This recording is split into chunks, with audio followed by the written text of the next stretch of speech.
again, everybody, and welcome to another episode of Ball Caps and Bagpipes, a Scottish baseball podcast. I'm the Glasgow Comets' John McKellar. And I'm Jason Durr, former president and Baseball Scotland Hall of Famer. Now, today on the show we have a great guest. We've got Poppy Reid of Women's Baseball Scotland. Finally, a chance to speak with one of the great girls that are involved with the game in Scotland. We are going to chat, before we get into that interview, predictions, which is quite fun. We'll have to do some predictions, and then at the end of the year we'll see which of us got closest. Now, we will start with Major League predictions in the American League this week. Okay, we want to start in the East, the Central, or the West? Let's start with the East and move westward. All right, so I'll make your selection for the East because I'm assuming it's going to be your Yankees you figure out taking the division. Yeah, I think even with the injury issues, I think the Yankees at least win the division. That's absolutely the case. I think the Rays have a shot at the wild card, but there are some other very good teams in the American League that might pit them. But yeah, I think the Yankees probably win upwards of 100 games again, despite the injury issues that we've already had to deal with already this year. And will win the division. Right. Now, I think you guys have too many injuries this year. You've got some sketchy team behind you, Cole. And I see Tampa Bay sneaking in there and taking the division from you guys. Really? You think so? And I think they made some under-the-radar acquisitions. The guys they've got you probably haven't heard of. And I think, I think they'll sneak by you guys. Interesting. We'll have to see if that comes to pass. And to be honest, I wouldn't be entirely surprised. The next man up mentality kind of served the Yankees well last year, but how many times can you go to that well? I mean, we discussed off air. You did mention off air that the organisation is kind of built for depth, but minor league depth can only get you so far. You know, if a team has as much major league talent as the Rays have, and those injuries start to bite again, then you could well be right. It could be the Rays that win that division. I think both the Yankees and the Rays make it into the playoffs. So those two are definitely seen that. I think Toronto takes a big step forward. I think Boston takes a bigger step back now that Sale's injury. And who knows with Baltimore, they might be good in another 5 years.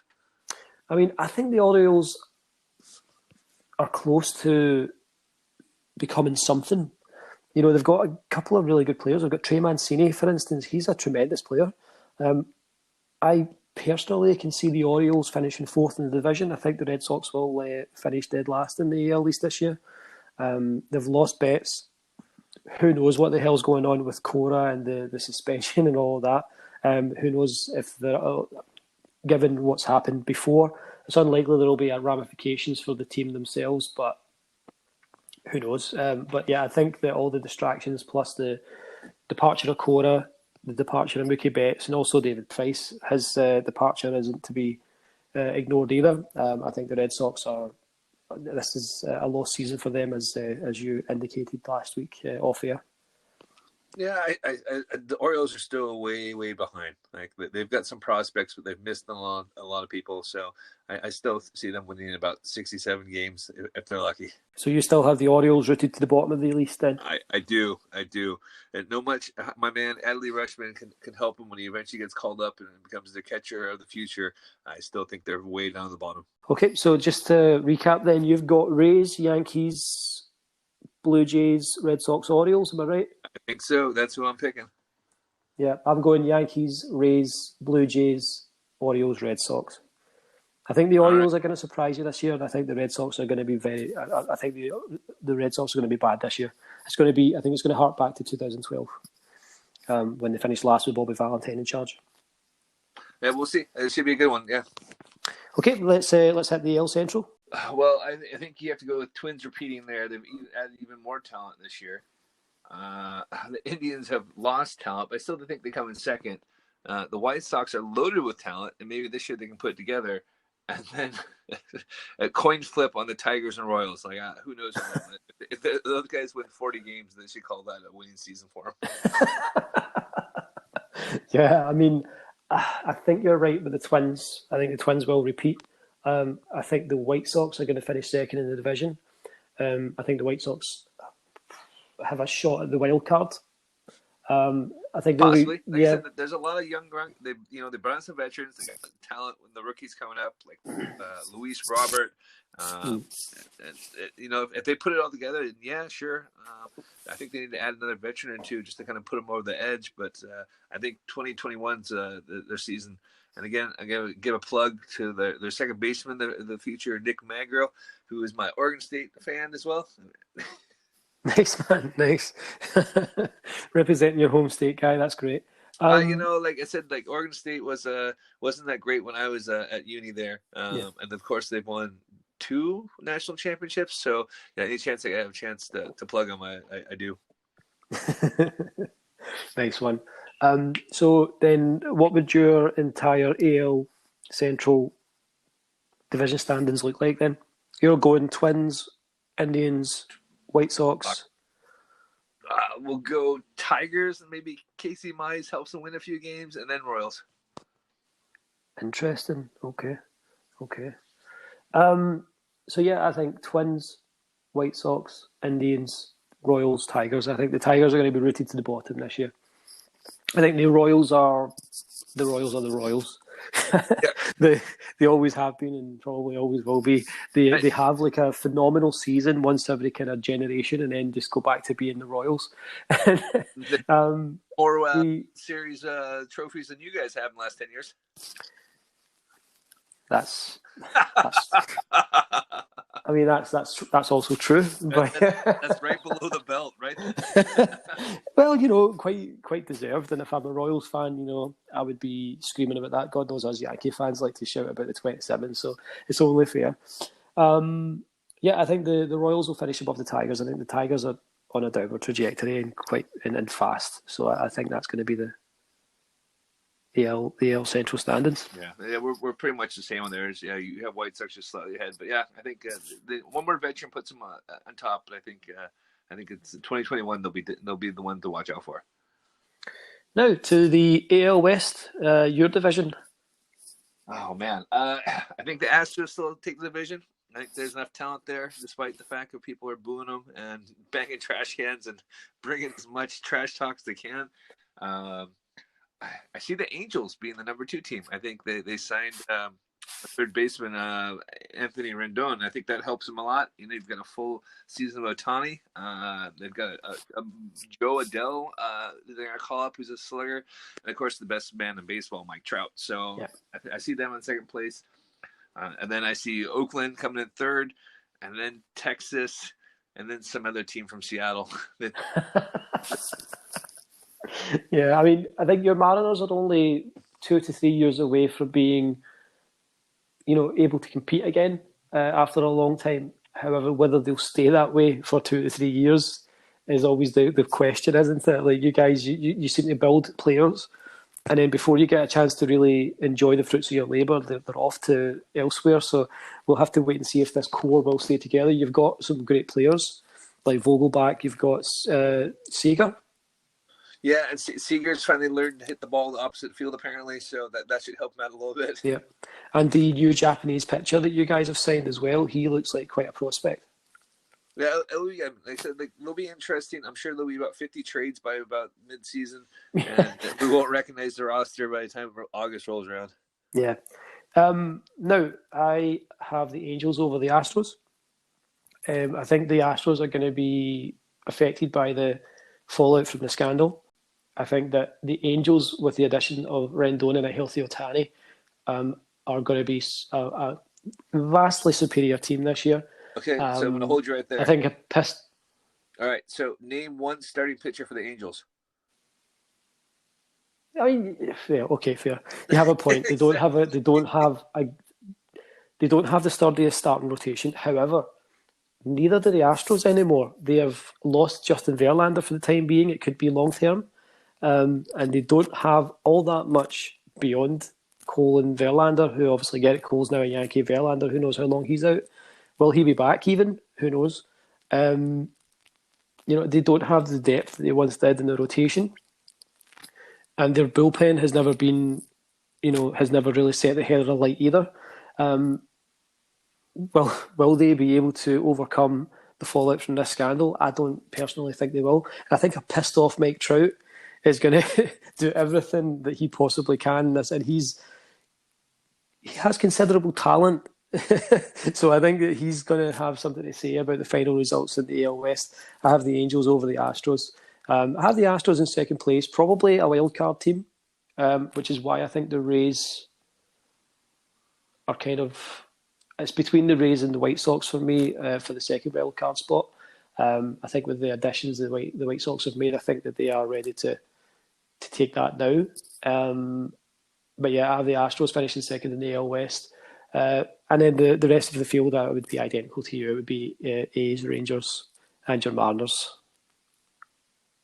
Yeah. So that I don't know. I think the Angels finally spent some money to put some talent around Trout. I really want to see Ohtani healthy for a season. I really enjoy watching him play. So yeah, it should be interesting. But yeah, I do see the Angels making it into the playoffs. Yeah, I mean, there's a good season ahead. Obviously, there's all the storylines involved with the fallout from everything that's happened over the off season, and then there's just, like I said last week's show, there's just such an amazing generational talent pool in Major League Baseball, and I think there's a considerable amount of it in the American League, which is what we're discussing this week. So it's just going to be great to watch, and obviously there's other tiny little wrinkles like the balls. Are the balls going to be the same kind of balls? Are they going to be juiced? Will that affect the position of a team like the Minnesota Twins, who are a very home run heavy team? If they take away that baseball from the Minnesota Twins, do they have the same season again? Who knows? I think the Twins have enough power regardless. I mean, Nelson Cruz seems to be ageless. The guy's like 44 and he's still hitting 4 home runs a year. I mean, they broke like the Major League season home run record in like August and still had a month and a half to add another 50 homers. Yeah, they hit 307 home runs last season. 307, there you go.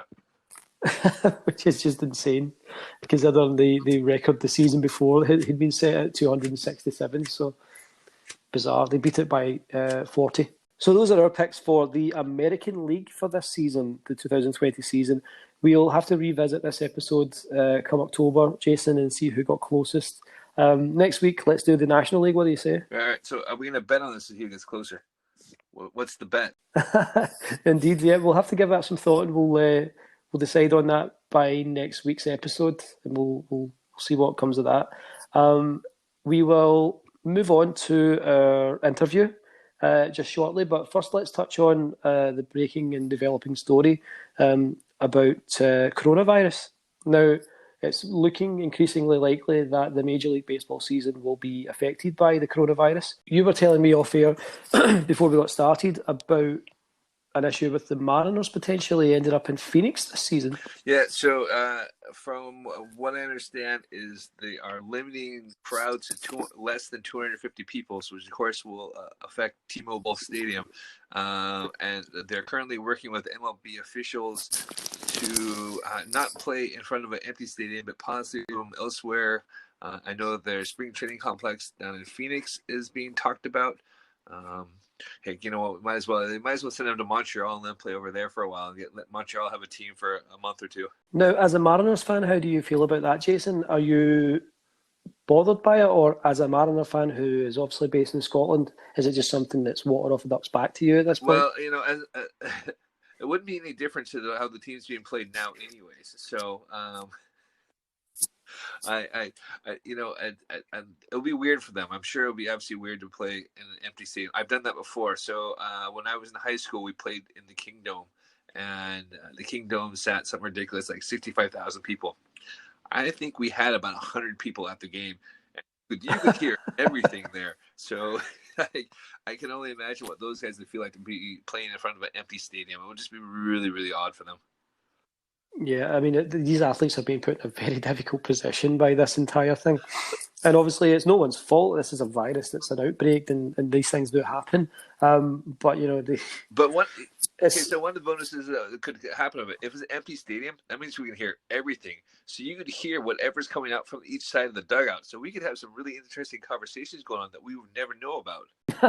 I mean, yeah, that's definitely it. Do you think that there will be any kind of edict, official or otherwise, to just kind of, you know, to say to players, like, watch what you're talking about in the dugout, because it's going to obviously still be broadcast on TV, and you need to keep it clean. It could be just like when they have mic'd up Rizzo and Bryant. That was really good television. It could be just the same thing. You could have people tuning in to see just what kind of trash talk they're saying. So do you think that this coronavirus thing could, in a perverse way, end up being good for baseball from a TV standpoint? From a TV standpoint, I think so. I think you'll probably see an uptick in MLB subscriptions, because if you're not going to the game, you might be willing to watch it more. I mean, the game's getting expensive.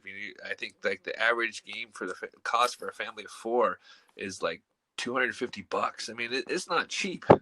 Yeah, these are obscene ticket prices. Do you see, off the back of the COVID-19 outbreak, ticket prices going down if if it turns out that this does end up happening, and then obviously people might not be in a hurry to go back to the ballpark? It reminds me a lot of the strike in '94, and it took a while for everyone to start coming back and be interested in the game. I think balance there. Unfortunately, they're having these blackouts for people. Like if you have MLB TV, just insane. So if an issue for the season, they need to lift these restrictions, and it might get more people interested in the game. It'll be hard if they're not showing games that are blacked out, because obviously there's not the numbers to reach to show the game. It would just hurt baseball more. But if MLB just kind of says, you know what, we're going to make everything free or at reduced cost, I think it actually you gain interest. I mean, if you're stuck in your house for 2 weeks, you got to do something. This is exactly it, man. It's going to be interesting to see, and obviously safety first is the proper way to go. I mean, I don't think anyone can really blame baseball for prioritising player safety, and certainly the safety of the fans and attendance over anything else. It is just a game at the end of the day. Now let's move on to our interview this week. We have a fantastic interview coming up with Poppy Reid. She's running the Women's Baseball Scotland All-Star team, and great programme that they have to invite more women into the sport, to integrate women, and they also have a team that's kind of barnstorming over the summer. They're heading down to Sheffield and London. She's going to tell us all about that. Let's get her on the show. Great, let's bring Poppy on. And we have Poppy Reid on the show now, Jason. Hey Poppy, thanks for joining us. Thanks for having me. Thank you very much for joining us, Poppy. It's great to finally get a woman on the show. It's been a long time coming. The game in Scotland especially is growing rapidly for women, so it's great to finally get a chance to speak with someone who can give us that unique insight on what it's like to be a woman playing in the game as it's growing. Let's start with that in mind. Why don't you tell the listeners kind of where your baseball background comes from? How did you find the game? Do you play yourself, or are you simply kind of running things? So I started off playing Little League out in the Middle East when I was growing up. My parents coming from a military background, so I'd spend my time sort of playing Little League with the American kids from the bases, and then kind of lost it when I came back to the UK. But then I am currently in a relationship and living with Riri Dunn, who you've had on the show before, who manages the Cannons. So it quickly became clear that if I wanted to see him on a Sunday, then I'd have to go down and watch him play baseball. But that quickly turned into I got kind of bored watching, and so decided to start playing, and then realized that there are a lot of women who really had an interest in the sport. And I mean, it's a complete sort of misnomer, but it looks a bit from the outside a little bit intimidating as a woman coming in, not really having sort of much of a sort of organization of women to kind of come in and play with, even though, as you guys will both know, all the guys are really nice, they're really sort of welcoming and things like that, but we just needed something in the league for women. So I started Women's Baseball Scotland. So I do play. I'm by no means the best player on the team or in the Women's Association, but I give it a good go. I play third base. And then we recently had our International Women's Day game up in Aberdeen. They were nice enough to host us, which went really, really well. So we're really looking forward to this season. Excellent. Can you talk to us a wee bit more in depth about the formation of Women's Baseball Scotland? I know that you play a pivotal role in the Scottish Women's All-Stars team. Yeah, so there was sort of one person from Baseball Scotland who had been looking at organising it for a while, but Paul kind of made the decision that we couldn't really have a man trying to run a women's baseball association, not least because how enthusiastic he was getting about it was bordering on a little bit creepy. So, so I decided to sort of kind of say, oh, well, if any women want to join, then I'm happy to field those questions. And then the interest that I got from that was just so big that it just needed to be bigger than, just a little Facebook group. So that then turned into Women's Baseball Scotland. So we are a part of Baseball Scotland, but just sort of an area where women can go and find out about training sessions, make sure that if they're coming along for their first session, then there's another woman there to sort of introduce themselves and make it a little bit less scary. And so far, we've got just over 30 women signed up across Scotland, which is great. That's amazing. Yeah. That really is, yeah. Now, you mentioned some of the challenges that come with sort of being women in the sport, dominated by quite a vast majority by male players. There's far more male players still than there are female. Do you envisage a women's league coming out of this eventually, or would you rather that women just continue to integrate into the Baseball Scotland National League? I think there definitely wouldn't be anything wrong with the women's league. We have a really close relationship with Women's Baseball UK, but at the same time, there's not really a solid kind of need for us to move away from Baseball Scotland. I mean, like I said, everybody's really welcoming. The guys on the Cannons are really, really supportive. They're always the first ones to share our Facebook posts and kind of tell the other women in their clubs to come along. So I think it would almost feel like moving away from our sort of primary community if we did move into our own league.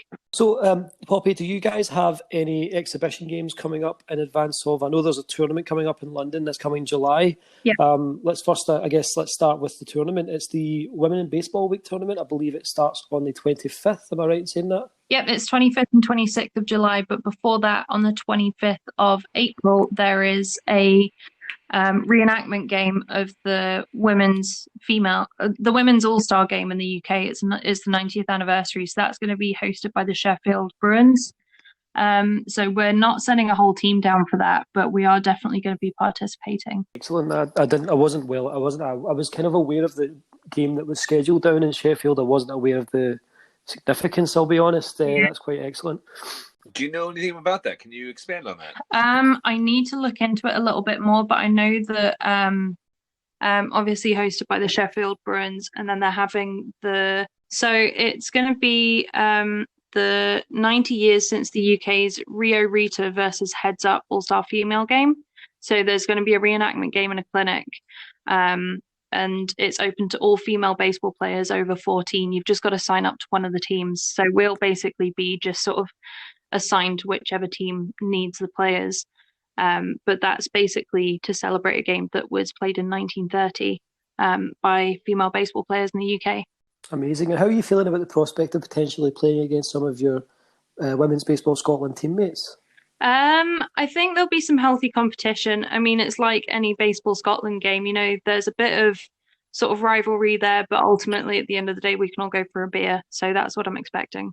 Now, moving from that then onto the tournament down in London, it's the Women in Baseball Week tournament. How did that come about? How did you guys end up getting involved with that? And can you expand a bit more on, what anyone who is listening can expect from that tournament? Yeah, so once I started Women's Baseball Scotland, it started to sort of gain a bit of traction, and then we started getting followed on all of our social media by various women in baseball, and that included Doris Hocking, who's the head of Women's Baseball UK.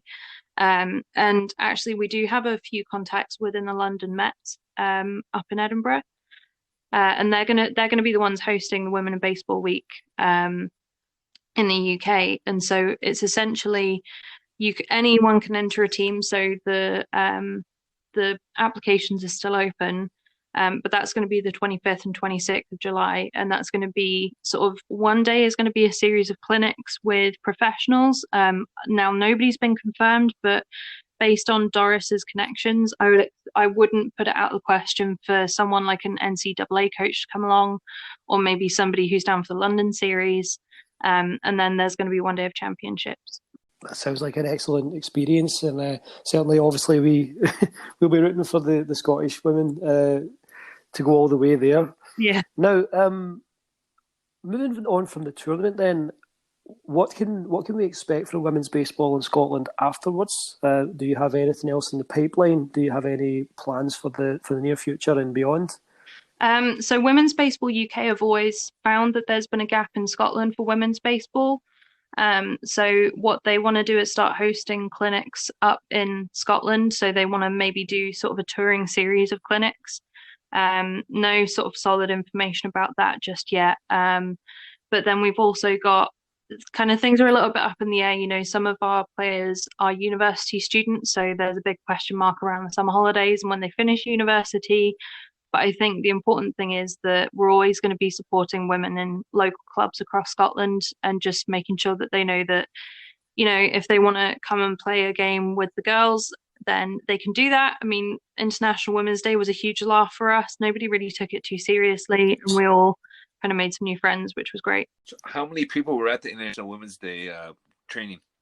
So we had 11 because there were a few illnesses and issues with travel. But for Sheffield, it looks like we're probably going to be sending down about 12 people. So you never know, there could be one complete team just made up of Scottish players. With regards to the International Women's Day training session, were there any highlights for you? Are there any women that we should be keeping an eye on moving into the Baseball Scotland National League as we get started in a few weeks? I think the real standout for me would have been Marina De Angelis, who plays on Aberdeen Express. I'm aware of Marina. Yeah. She struck me out. She struck me out last year on a... We were kind of talking that sometimes being a woman in baseball, playing in a mixed league especially, you occasionally get somebody who will underestimate you, and it almost works to your advantage because it's like, yeah, come on, move into the infield. Yeah, I'll hit it straight out. No, she's definitely one to watch, and she was kind enough to help with coaching on Sunday, and I think she did really, really well. And she's going to go far with women's baseball. Certainly, I completely agree. She has become a massive fixture in baseball in general. I don't even think it's just among the women. As I say, she struck me out in a plate appearance last year when we went up to the Aberdeen Express, and she was tremendous at the plate that day as well. It was great to watch. Yeah. She's a great athlete, such a great athlete, and such a lovely person as well. So yeah, I think the future's bright if Marina's going to be leading the charge. Yeah. Now you mentioned kind of as a woman sometimes being underestimated. Now that was going to be my next question. Are there any unique challenges that a woman faces from an athletic standpoint or from any other standpoint when walking onto a bench which has got 10, 12 players and maybe only 1-2 of them will be female? Based on either your own experiences or feedback that you've had from the rest of the women? I think it's something that I maybe thought I might come across, but I haven't, is sort of the locker room sort of talk that you hear about in other places. I really don't think that's the case, especially within Baseball Scotland. But I think in some games, if you go up to bat, then you see the fielders moving in a little bit, or, if we have Casey McKenzie, who's an umpire in the league, who is my sort of number 2 in command for Women's Baseball Scotland. And she had a lot of people questioning her calls as an umpire and not questioning anybody else's. But I think the important thing to note is that we've got a really strong leadership within Baseball Scotland, and there's not one guy on the team who wouldn't vouch for the female player that's sitting on the bench with them. So it's not really a concern that we really carry forward, because it's never really been something that we've had to face on our own. Now, do you see yourself ever sitting up alongside Rory and playing a game with the Cannons or playing a season with the Cannons? I don't believe you're tied to a team at the moment in the Baseball Scotland National League, is that correct? Yep, so I am going to be on the Cannons as of this season. I'll be rostered to the Cannons, but my main focus is going to be Women's Baseball Scotland. So if there's a Cannons game or a women's game, I'm always going to pick the women's game. But if they need to make up numbers, then I'll be there in the outfield with the Cannons, not sort of learning to be a relief catcher for Rory, unfortunately. I'm sure he'll be distraught to hear that. But it is very useful. We go down to the park together and practice quite a lot, so that's always fun. Jason, do you have anything else you want to ask Poppy at the moment? Well, I was going to say we had a player in the league who was Dutch. Her name was Tari Therenbach, and I still remember the first time she showed up. And I knew beforehand how good she was, so she didn't let it slip that she played for the Dutch national team on the baseball side. She just told the guys that she used to play fast pitch base or softball. And I still remember coming to practice, playing third base, knocking everything down, and making better throws from third base than most of the guys were doing. And that was a quick way to shut the guys up and show them that you guys could play. Yeah, absolutely. I think thankfully women's baseball is starting to get enough coverage that, men just generally realize that we can play. So it's not really even an issue these days. So I've been having a conversation actually with Veronica Alvarez, who's the new spring training coach for the Oakland A's, and she's seen the same thing. She's really excited to see how baseball turns out for women in Scotland. Yeah, I mean, you touched on that. From a Major League standpoint, it looks like Major League Baseball is starting to really open up to women in various roles as well. You've got Alyssa Nakin, I believe is her name, with the Giants organization. Rachel Balkovic is the new hitting coach of the New York Yankees. And obviously you mentioned Veronica Alvarez. Positive steps, or, are we still behind the times? I think it's positive steps. I mean, if you think about Premier League football, for instance, would you expect to have a female coach in football? Like, probably not. And so I think baseball itself as a sport is probably one of the more progressive ones out there. Now, you mentioned that. Have you guys had any kind of communication or reached out to any ladies that might be involved in other sports or might have an interest in other sports to kind of network with those guys? So we've been in touch with various softball teams. I mean, obviously there's more softball women's teams than there are baseball teams. But aside from that, I've got a few friends who play ice hockey. And it also helps that, a lot of Americans and Canadians within Scotland, sort of they either like ice hockey or American football or baseball in some instances. So it's just been good to sort of have that athletic mindset and then connect with other athletes. So yeah, it's been really good. And I was looking at, there's a French women's baseball player that you remember, John. There was a French woman who declared for MLB draft a couple of years ago. So I don't know if you remember that or not. I was just trying to remember her name. I think it was Melissa Mayhew, but I can't find it right now. I can't remember that. Yeah, and there was another who used to pitch for the White Sox. Remember? And his daughter was one of the first women to pitch in community college. It is Melissa Mayhew. Okay, I was right. Yeah, so sorry about that unexpected tangent there, Poppy. That's all right. No, it's interesting.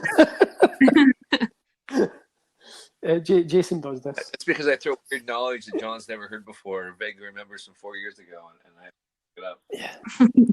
The sort of default that most people go to when it comes to women's baseball is A League of Their Own and the Rockford Peaches. So it's refreshing to talk a little bit about MLB, bringing more women in. Oh yeah, I mean, like you can't take anything away from the women's league there. I mean, that was they played some ball. There's a baseball player, Casey Candell, and when he made the major leagues in the '80s.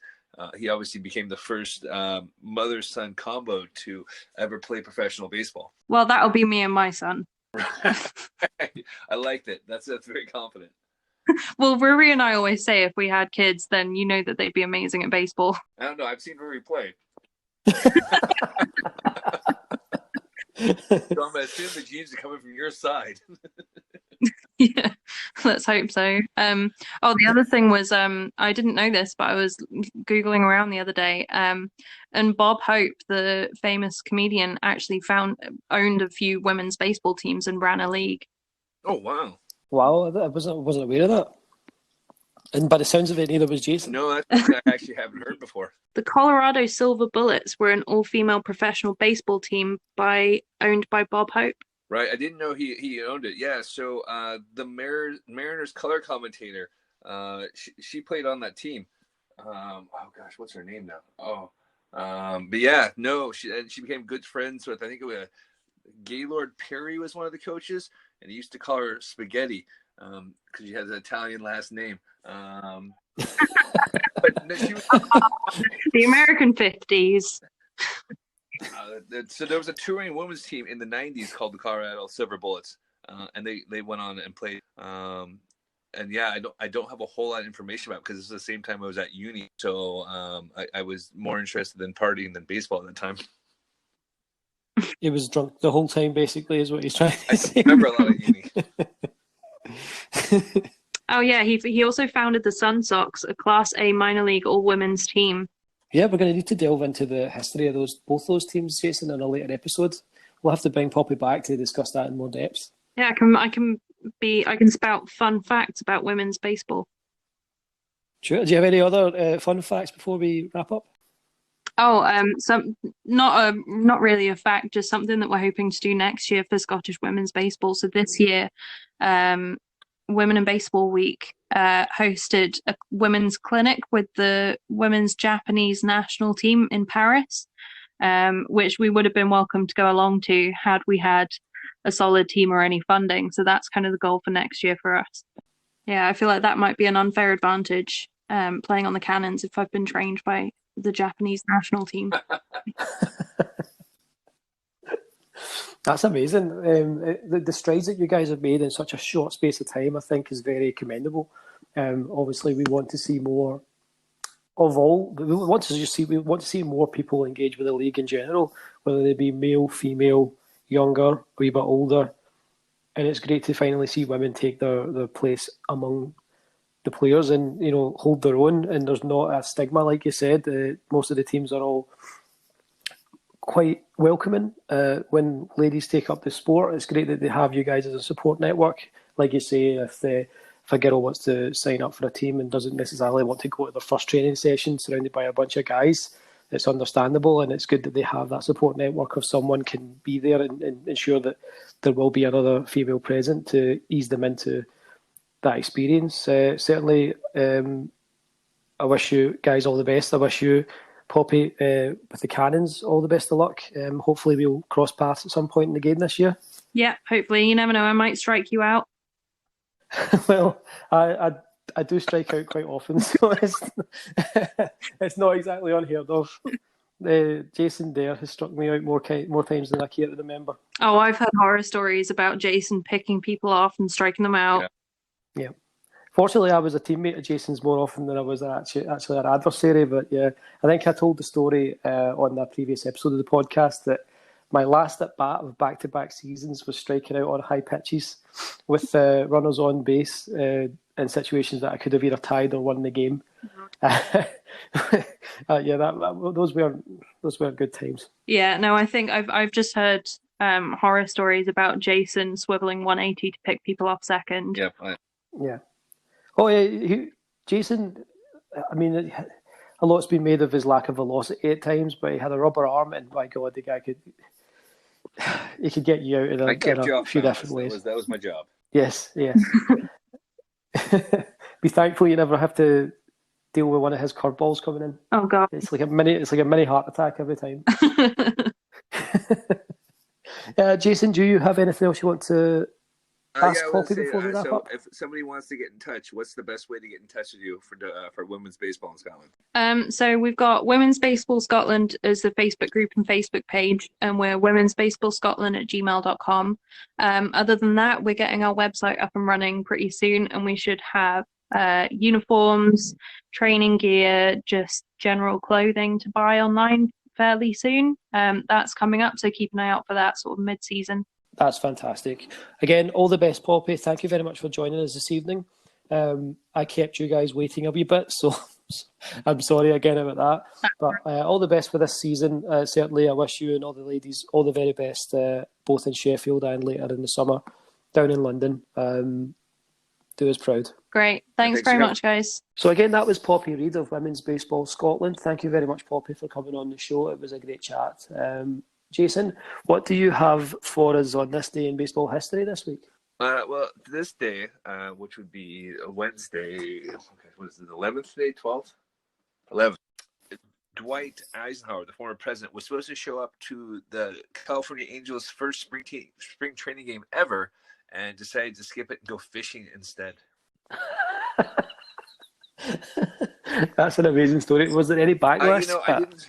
find out much about. I need to go do some more research. I wonder if something came up. I mean, he is a former president, so he might have been asked to do something or talk something like that, or maybe he had a few too many when he was out fishing and just probably wasn't in a state to go throw out the first pitch. But you never know. So I had somebody on Twitter ask me the same thing. I just couldn't find anything to say that. And of course, being a former president, they probably not. He was drunk on the boat. Yeah. We had to put him in bed at 3:00 in the afternoon. Now, I did see on the photo that you posted on Twitter, there was a picture of Eisenhower throwing a ball. Now, I saw that you were discussing with someone what the grip might have been that he was using. Did you manage to suss that out? It looks like it's definitely a two-seam fastball, and somebody was saying it might be a slider. Just the way he was gripping it, I think it was definitely a two-seam fastball. If anything, he might have been throwing a sinker, but he had the grip slightly wrong. But yeah, I definitely think it was a two-seam fastball. It was probably hammered. That's one of those things that if I ever got invited to throw the first pitch on, I don't know what I'd have to do to get that honor and do that. It's like I want to throw the guy a curveball or like a forkball, not some lob pitch in, give him some of my breaking cheese and see if he takes it. Okay, let's move on then. We definitely have to mention the Next Guy Up podcast. You and I were honoured and had the pleasure of being guests on Keith Potter's show this past Monday. Yeah. That dropped, so please do check that out. Search Next Guy Up podcast on your podcast provider of choice. He was a fascinating guy. He lives on Long Island, New York. Not in Long Island, but on the Long Island. That was great, man. What an experience that was. I had a blast doing that. He was really curious about baseball being played in Scotland. He didn't realize it was as big as it was. And yeah, it was a lot of fun. Keith was some good chat. Yep, so please do hit them up. Give them a like, a share, a follow, a review, subscribe to them. Support Keith because the work he's doing is fantastic. I've listened to quite a few episodes of his podcast, both I listened to a couple beforehand and I've listened to a few afterwards as well. Great guy and very entertaining. Regarding this show, anyone listening can catch this show anywhere that they can find their podcasts. Spotify, Apple Podcasts, anchor.fm/Caps and Pipes is the homepage, or anywhere else you pick up your podcasts. Please do all those same things for us. Like us on Facebook, follow us on Twitter. You can follow myself at John Caps Pipes and Jason at Bubba on Baseball on Twitter as well. Anything else I'm missing? Let's not forget that this month Dugout Classics is supporting Baseball in Scotland. So if you want to support baseball in Scotland, you can go to my website. You can either donate directly on there. Any amount will do. If you want to give a cup of coffee, that'd be fantastic. Maybe you want to get a Baseball Scotland hoodie, and we've got some shirts that are being printed, so we can give you an idea of what they look like. But yeah, like if you want to support some amateur baseball and the guys just playing for the love of the game, please go to Dugout Classics and find the donate section of that, and give us some money, please.